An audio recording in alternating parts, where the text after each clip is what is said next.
Hi guys, welcome to my channel. This is a long requested video to do a video about how to ace your Chevening interview. So Chevening is a scholarship that I undertook in 2017-2018 when I was doing my master's in the UK. So I'm just doing this interview specifically for interviews because the interview phase has started, I know, all over the world, but in particular in Lesotho where I'm from, the interview is coming on the 16th, that week of the 16th of April. So I'm doing this video for those purposes and other people who are already in South Africa undertaking the English interview. But I'm just saving it on my YouTube channel so that people can access it later and later in the year, because I did another one on how to get the Chevening scholarship and how you become eligible. I'll only upload that in August because I had done that on Facebook and I saved it, but I'll put it on my YouTube channel towards when the scholarship opens. So let's get straight into it, how to ace your Chevening interview. I only have 6 points and I don't want this video to be long. So the first question for me would be, think why you want to join the Chevening community. Chevening is not just a scholarship, it's a community. It's a diverse community, it's an international community, it's people from all over the world. So if you can know your why specifically you want to join the Chevening community, because you could basically apply for any other scholarship, but you chose this one. So for me, I would say how you answer this question, you look at what Chevening is doing in your country, you look at the types of things other alumni have done, and you delve, when you answer this question, delve into the issue of networking with like-minded people, delve in the issue of diversity, delve into the issue of wanting to make networks for future. For example, when I was studying during my year, there was a guy who was from, I think it's Puerto Rico, if I'm not mistaken. He was part of the parliament in Puerto Rico. He was very high in parliament. As someone who's interested in politics, I wanted to make networks with that guy because I never know what the future may bring. So your why will be different from mine, but answer your why the community is important to you. And secondly, I think you should know your long-term and short-term goals.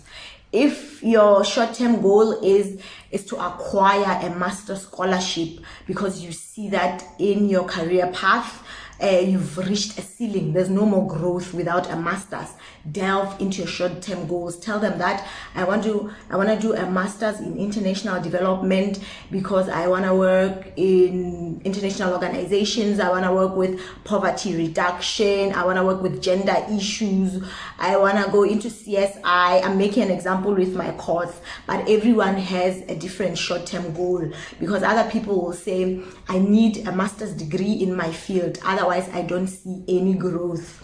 And then other than that, know your long-term goals. Know what the masters will do for you upon your return to your country, because Chevening does require you to come back into your home country for at least a minimum of 2 years. So know how getting a master's is going to add value into your career in the long term. And thirdly, why do you want to study in the UK?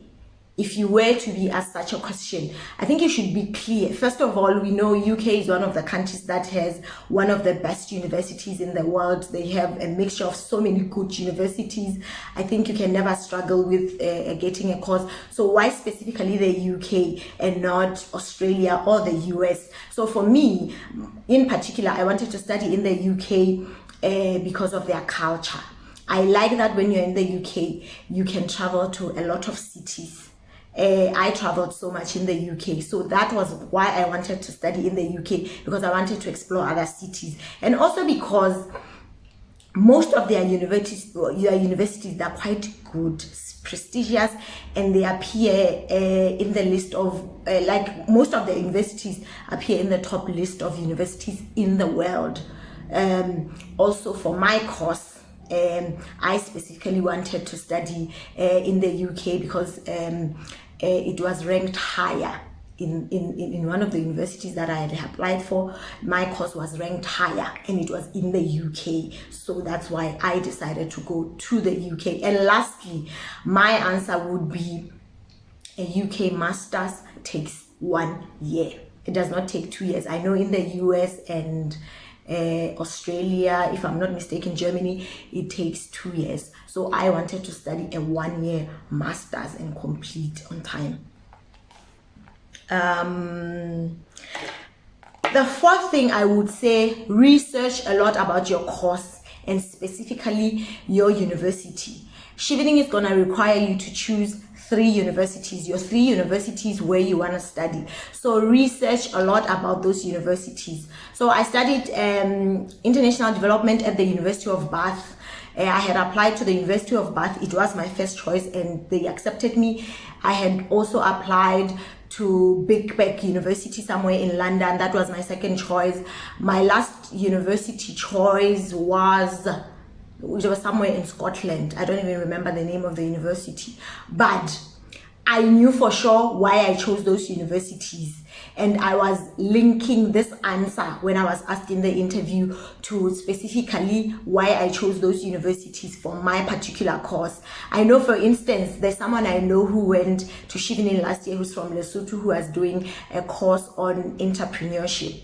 They studied in London. They had told me that only about 5 universities in the UK offered that particular course. So they chose that particular course in London and 2 other options. So know for sure that my course is entrepreneurship, because the modules are going to add value to my business if you're a business person, and particularly that university offers that course. And in particular, I'm choosing the university. If you know that there's special specs that the university offers that others doesn't offer, you must make those examples. If you're going to Cambridge, maybe you're going to Oxford. We all know Cambridge and Oxford ranks in the top 10 universities in the world. So that would be probably your question. I don't know why, but research a lot about your university and in particular the course you want to study. And then when it comes to this question of why should you be chosen, this is a very popular. It's a popular question in interviews, not just scholarship interviews, even in job interviews. They will always ask you, why should we choose you, Pinky, over someone else? So you should know for sure why you are a special candidate for a Chevening scholarship. Chevening scholarship is very competitive. It's very competitive. Thousands of people all over the world, in Commonwealth, Africa, South America, they apply for this scholarship. It's quite competitive. So you should be able to bring forth your achievements. Say at my job, I'm a leader, because they call it a leadership scholarship. I am the finance director. That is why I want to study a postgraduate or a master's in finance. So I feel like the knowledge I will be gaining from this course will help me 1, 2, 3 mention all the objectives you want to achieve for your reasons why you would want that. So put all your achievements on the table and say, I am a leader in my field and I want to grow further, and I believe the masters will assist me. I have founded a non-profit organization where I educate children, so I believe that the masters will assist me to maybe educate more kids, or maybe to get more funding upon my return to Lesotho. So say your why. I know a lot of people like to be shy about putting down all their achievements, putting down everything that they have done, but this is what sets you apart. Chevening is a leadership scholarship. They do not choose just anyone. They want to see your CV. They want to understand why you, as Pinky or anyone else watching this video, you are special and you need to be chosen for the scholarship, because they want outstanding individuals. I know people worry a lot and say on the website they write 2-1, and people think you need to get a first class to get the scholarship. You don't need to get a first class. Yes, that would be an added advantage, but if you can explain your why, you are good to go. If you can sell yourself and everything that you are capable of, you've achieved in the past, you are good to go. They'll give you the scholarship. And also, because in the form, when you applied online, you wrote so many things. There are essays that you wrote. Say everything that you wrote in those essays about why you are the ideal candidate for the scholarship. So sell all your talents. And lastly, don't just talk about how the scholarship is going to add value into your life. Also say how you as an individual, you are going to add value to the network of scholars that you will meet in the UK. You also have to add value to the university, to the students you are studying with, and everyone else. Yeah, so this is all I can say. The 6th point would be practice.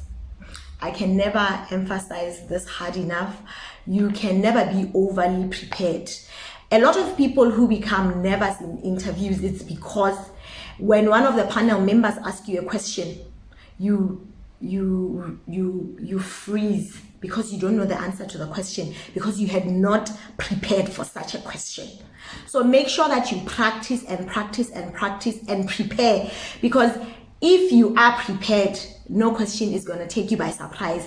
Even if you did not prepare for that question, you'll be able to flow and answer that question, because you are so overly prepared that if there's such a thing, that you can answer from the top of your head. I'll make an example with myself. One other time when I went to this Chevening interview, they asked me why I want to study in Bath. In particular, they didn't say why in the UK and why at the University of Bath. They said the city. They said, so tell us about the city. So when I went to that interview, I was so obsessed with the scholarship. I just needed to get it. I did not want to give them any reason for them not to give me the scholarship. So I had read everything about the UK, about studying abroad, about the scholarship, about the city of Bath, about the university, everything. So when they asked me that question, from the top of my head, I said, I want to study in Bath because it's your quintessential English city. It's a touristy place. And I feel like me experiencing the English culture would be perfect in that city.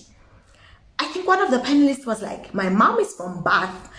Bath is beautiful. And I could tell she was saying, that's a perfect answer, you know. So prepare.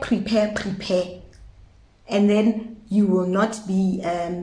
you'll not be nervous in the interview. They usually give you some water to drink during the interview, so you will be quite relaxed. And because of COVID, I think they are now doing interviews virtually, so you should be fine. Even virtually, you'll be drinking water. And lastly, just ask questions. Don't be shy to ask questions. If you want to ask them that you have not secured an admission letter, which they call... what do they call it in the UK?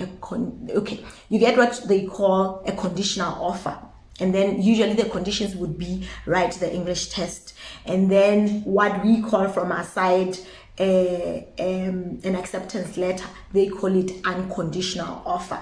So usually sometimes they might ask, have you secured an unconditional offer from one of your university choices? Don't be shy to say, no, I haven't received it. I'm waiting for my director of studies to maybe send me a particular thing, or I'm still waiting to write the English test. So ask questions where you don't understand. They are quite nice people.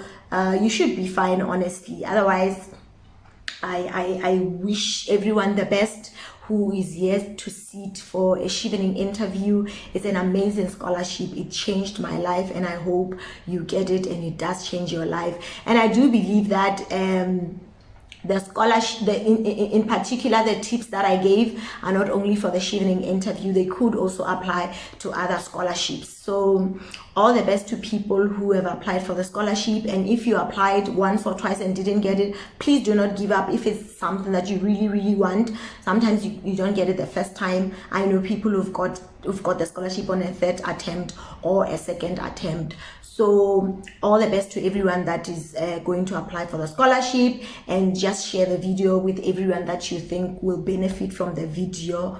I will be doing other short videos, maybe on my Instagram feed. If you do want to follow me, P Manong on Instagram, Pinky Mokwena on Instagram. All the best to people who are sitting for the interview, and bye for now.